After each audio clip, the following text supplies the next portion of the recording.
Allô, allô. Euh, Bonjour, je suis maman et une épouse, j'aime ça le dire. Ceci est ma deuxième vidéo de la journée. Je vais écouter l'autre vidéo, voir si je vais l'éditer, mais je voulais faire deux sur deux. Donc, deux vidéos que je n'aurais pas éditées, que je vais tout simplement mettre sur,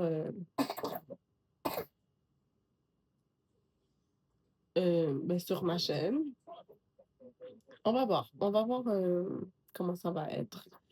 Euh, donc, cette vidéo, je voulais qu'on parle de, de grossesse. J'ai eu trois grossesses. Une il y a 6 ans, ben 7. Une il y a 2 ans et une cette année. Puis, je voulais parler de différences entre les grossesses, puis de comment je me suis préparée pour mes grossesses. J'ai pas fait beaucoup de préparation, euh, mais je voudrais qu'on en parle pour informer, puis aussi, tu sais, pour montrer à quel point les grossesses peuvent être différentes. Donc, ma première grossesse, j'avais 23 ans. J'avais 23 ans. Ça faisait 1 an qu'on pratiquait, qu'on travaillait pour le bébé. Euh, Avant ça, j'avais un implant, un explanon. Puis je l'ai enlevé justement parce qu'on voulait des enfants. Je l'avais eu pendant 1 an et demi, 2 ans. Je l'ai enlevé. Puis 1 an plus tard, je suis tombée enceinte. Oh non, c'est pas vrai. C'est pas vrai. C'est pas vrai. Ah, c'est pas vrai, ça c'est ma deuxième. Ma première, j'étais sur contraceptif aussi. C'est à la même chose, sauf que le contraceptif change. Je prenais des médicaments contre l'endométriose. Je les ai arrêtés. Puis 1 an plus tard, je suis tombée enceinte. Ça a été une grossesse assez sans événement, assez tranquille. Elle évoluait sans problème. Euh, la seule complication qu'on a eue, je pense, c'est à 15 semaines. Je sortais parce que j'étais encore aux études à ce moment-là. Je sortais puis j'allais tomber puis je me suis rattrapée avec mon pied.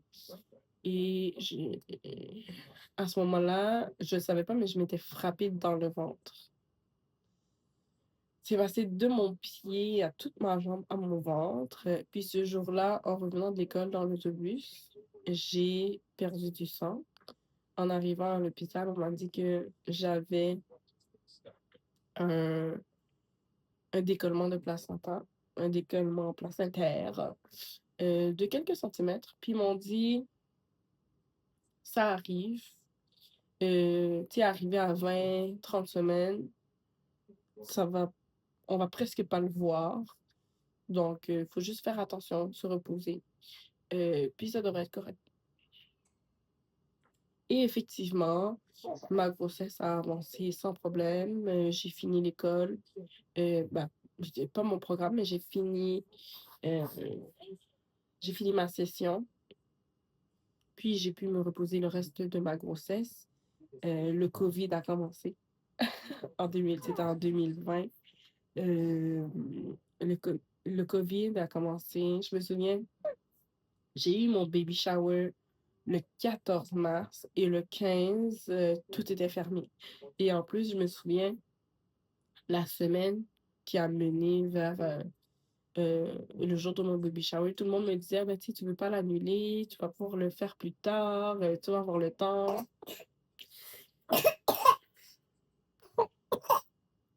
Et malheureusement, non, je n'aurais pas eu le temps parce que on était en lockdown. Donc, j'ai fait le reste de ma grossesse à la maison, devant la télé. Oh, je vais pas devant la télé à surveiller les nouvelles.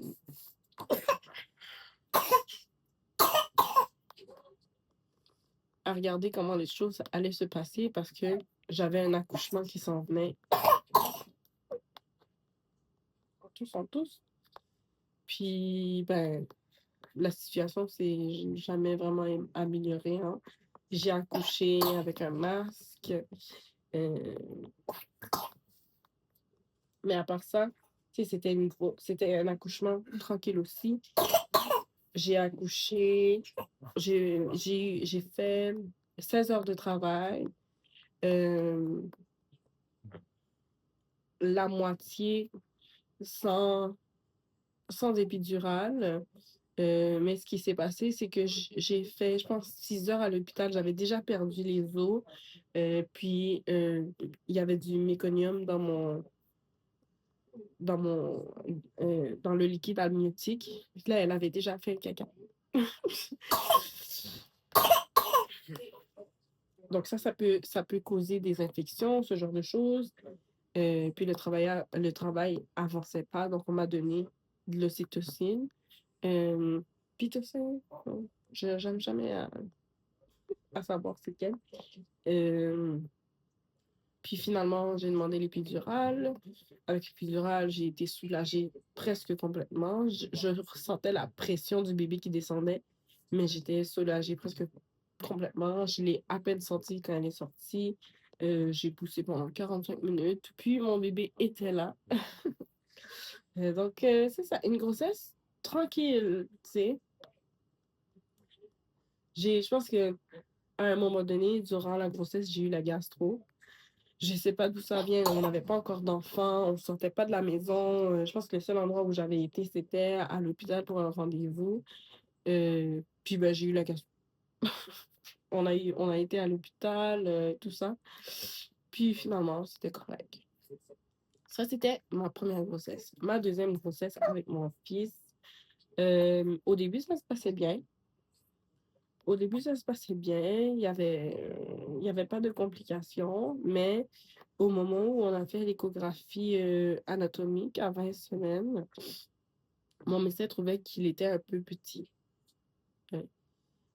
Donc, ce qu'on a fait, c'est ils ont tout de suite commencé des suivis de grossesse à risque parce que quand les enfants sont petits, pardon, il y a des risques de trisomie. On m'avait demandé si je voulais faire une amniosynthèse. J'ai refusé. À la place, ils ont fait une prise de sang. Une prise de sang où ils cherchaient un peu plus profondément que la prise de sang régulière qu'ils font au deuxième trimestre. Puis, ils n'avaient rien trouvé. Puis, j'ai eu des échographies un peu plus euh, rapprochées pour vérifier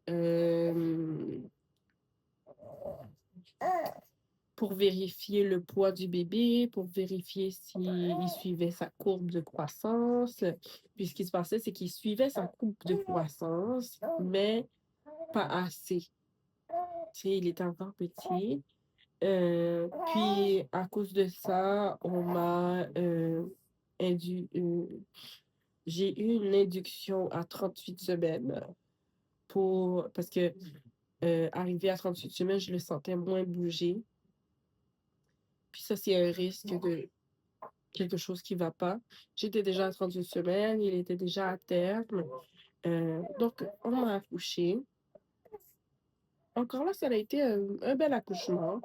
Euh, mais cette fois-ci, parce que c'était une induction, j'ai pu choisir à quel moment je voulais l'épidurale sans nécessairement avoir de très, très grosses douleurs. Mais j'ai quand même décidé de vivre la douleur. Puis au moment où j'étais plus capable, c'est là que je l'ai demandé. Et pourtant, j'étais plus capable. Je pense qu'il était rendu 11 heures. J'ai demandé épidural. Puis une heure plus tard, j'avais accouché. Puis cette fois-ci, j'ai à peine poussé quelques 2 ou 3 fois. Et mon fils est né. Donc, oui, cette fois-ci, à la deuxième grossesse, on a vécu plus de stress parce que c'était plus les médecins qui nous inquiétaient. parce qu'il avait l'air petit. Mais pourtant, mon fils, maintenant, il, il est en pleine santé, il n'y a aucun problème, il prend son poids comme il faut. Tu sais, je pense que arrivé à la troisième maintenant, je peux dire formellement que je fais deux petits bébés. C'est génétique, mes bébés, ils sortent petits. Ma mère m'a dit qu'elle aussi, ses bébés, ils sortaient petits. Mais à me voir, oui, j'étais... non, je pense que moi, j'étais... Je sais pas c'est... Mais, c'est... Même si les bébés, ils sortent, ils sont petits. Après, ils prennent leur poids. Puis, ils sont corrects. Donc, troisième grossesse, c'est ma grossesse qui a été le plus difficile. Ma deuxième fille et notre dernier bébé, c'est elle, ça a commencé à 13 semaines. À 13 semaines, on a découvert un hématome parce que j'avais de très, très gros saignements. J'étais à l'hôpital, on m'a dit que j'avais un décollement placentaire et un hématome, puis que la grossesse risquait de prendre fin. À 16 semaines, j'ai encore eu de très, très gros saignements parce que là, ça s'était arrêté, mais ça a recommencé à 16 semaines. Puis, à ce moment-là, on m'a demandé, ben, est-ce que vous voulez mettre fin à la grossesse? On a dit que non. Mon mari et moi, on a dit que non. On va continuer parce que c'est moi qui perds du sang, c'est pas elle. On a fait des tests, elle allait bien. Euh, donc, on a préféré continuer. Arrivé à 22 semaines, parce que là, tiens, entre 16 et 22 semaines, ça allait plus ou moins bien.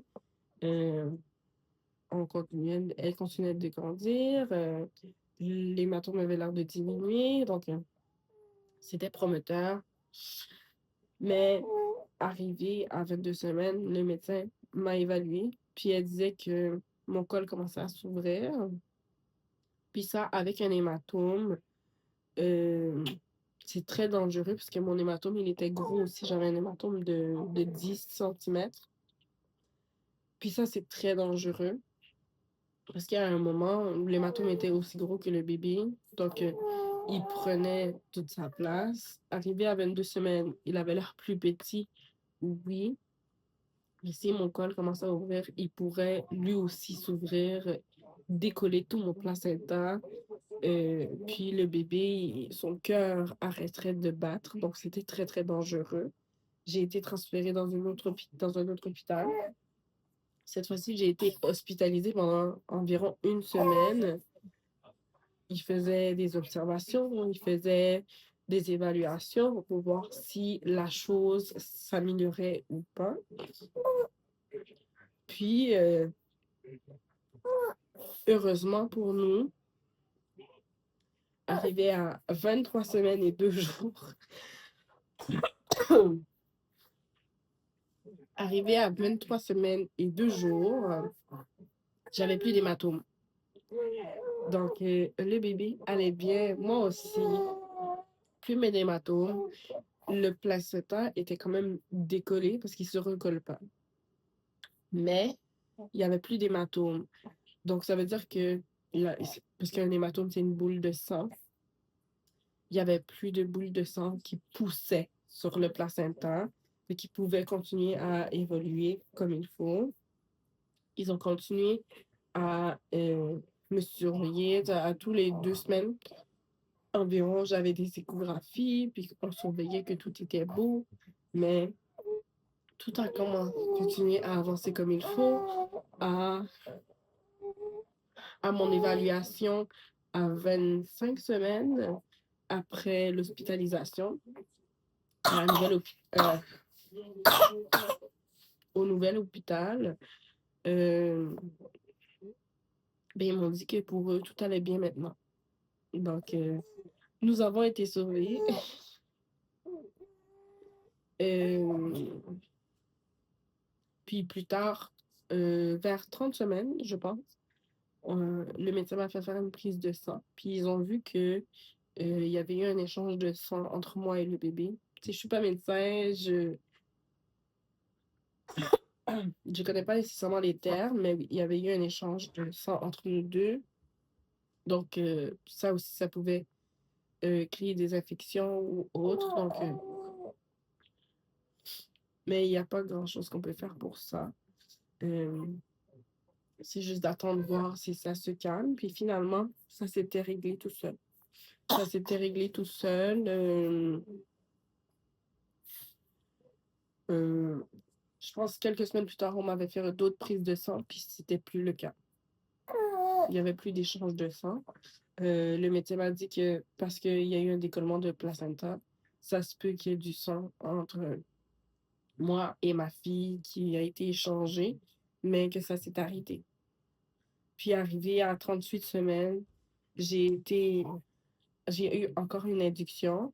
Pourquoi? Parce que, ben, les risques ne disparaissent jamais à 100. Puis le placenta arrivé à 39-40 semaines, ben, il commence à devenir plus faible, hem, donc il pourrait se décoller et il y aurait eu d'autres complications plus graves. Donc ils ont préféré faire une induction. Moi, ça m'a pas dérangé. Arrivé à 38 semaines, le bébé est à terme, puis elle allait très bien. Donc, on a accouché. Hem, la seule chose, c'est que l'accouchement a été difficile. En fait, on m'a commencé j'avais mon col commençait déjà à être ouvert à ouvrir. Donc, en arrivant, on m'a donné ils ont tout de suite commencé sur les hormones, l'ocytocin ou le pitocin. Je sais jamais c'est lequel, pour accélérer le travail. Puis on m'a dit, à partir du moment où on va briser la poche des os, si elle brise pas tout seul, les douleurs vont être plus graves. Fait qu'est-ce que je veux l'épidural? J'ai dit oui, on m'a donné l'épidural, puis elle a rien fait. Puis quand on m'a donné l'épidural, j'étais sûre que la douleur allait diminuer, puis que j'allais être soulagée. Finalement, j'ai pas été soulagée du tout. Ben, en fait, c'est un mensonge. J'ai été soulagée pendant peut-être 1 heure ou 2, quelques heures seulement, puis après, j'ai fait tout le reste du travail sans épidural. C'était difficile.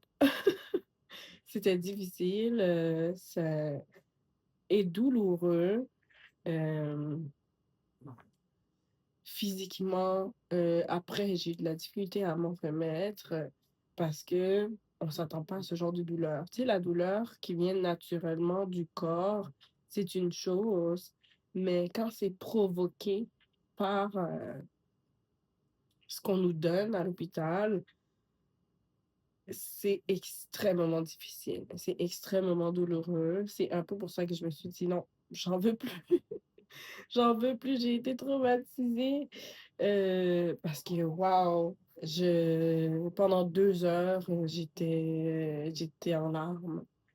Je criais. Tu sais, c'était toute une histoire, puis finalement, hem le moment est arrivé pour que je pousse. Tu sais, je l'ai senti descendre. C'est la première fois que je sentais ça. Je l'ai senti descendre, à l'endroit où elle devait sortir. Puis j'ai dit: «Je vais pousser». Puis j'ai poussé une seule fois, elle est sortie. Puis tout de suite après, j'avais plus de douleur. C'est quelque chose d'incroyable. Tout de suite après, j'avais plus de douleur. Quelques minutes plus tard, la douleur a recommencé parce qu'il faisait sortir le placenta. Le placenta est sorti, puis après j'étais correcte, mais heu, c'était vraiment difficile. Puis tu sais, il y a quelque chose qu'on dit pas aux futures mamans ou les femmes qui disent qu'ils veulent avoir des enfants. Plus tu fais des enfants, plus ton corps, prend de prend du temps pour se remettre ou, ressent des secousses en se remettant.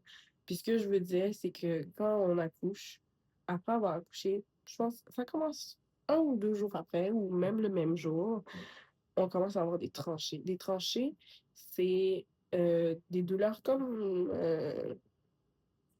les contractions, mais après. Parce que l'utérus doit se contracter, il doit se remettre à sa place. Puis en se contractant, ben, ça fait mal, ça donne des contractions. C'est très, très douloureux. On m'a donné des médicaments très forts là, pour ça, parce que j'avais très, très mal. Puis à chaque grossesse, c'est plus longtemps. Ma fille, ma première, c'est arrivé 1 ou 2 fois après l'accouchement. Après, c'est parti. Mon fils, ça a duré 3 jours. Puis ma troisième, ça a duré 2 semaines. Tu sais, il y a des gens qui ressentent rien du tout, là. Ils sont bénis par Dieu. Ils, s- ils sont préférés par Dieu, donc il n'y a rien qui leur arrive, mais la plupart des femmes le vivent. Euh, puis, ce qui est difficile aussi, c'est que souvent, tu vas pas sentir de douleur du tout, mais tu commences à allaiter, puis la crampe te prend. Donc, tu peux pas enlever ton bébé, il est tout petit, tu peux pas bouger, tu peux juste tolérer. Puis, c'est vraiment difficile, vraiment, là. Même quand je tirais mon lait, j'avais de la difficulté avec ça. Euh, Tu sais, la grossesse, elle a été difficile, oui, pour moi, pour ma famille, même pour les enfants, parce que j'ai passé beaucoup de temps à l'été. C'est ça, ce que j'ai pas dit, c'est que à cette grossesse, à partir de 13 semaines, j'étais allaitée. Donc, jusqu'à 38 semaines, j'avais pas le droit de faire euh, rien. J'avais le droit de me lever, d'aller faire pipi. Vers la fin, les quelques dernières semaines, j'avais le droit de me lever, de marcher peut-être 10 minutes, puis de faire de la nourriture, mais ça devait durer, pardon, le plus longtemps, 20 minutes, sinon, pas du tout. Si je faisais la vaisselle, je devais faire la vaisselle assise. Donc, tu sais, il y avait ça. Euh, donc là, d'accoucher, j'étais encore plus euh, enfermée dans mon lit. Donc, ça a été des grossesses difficiles. En fait, une grossesse difficile, mais j'ai mon bébé maintenant. Elle est en santé, elle va bien pour l'instant. Aucun problème. Elle n'a pas de séquelles de ce qui s'est passé dans le ventre. C'est comme si elle n'avait rien remarqué. Elle était juste là à grandir. Puis, c'est très, très bien. Je suis très contente. Donc, c'est ça. Merci d'avoir participé à ma petite discussion. J'espère que tu as apprécié notre, notre FaceTime call. Puis, qu'on se reverra une prochaine fois. Bye bye.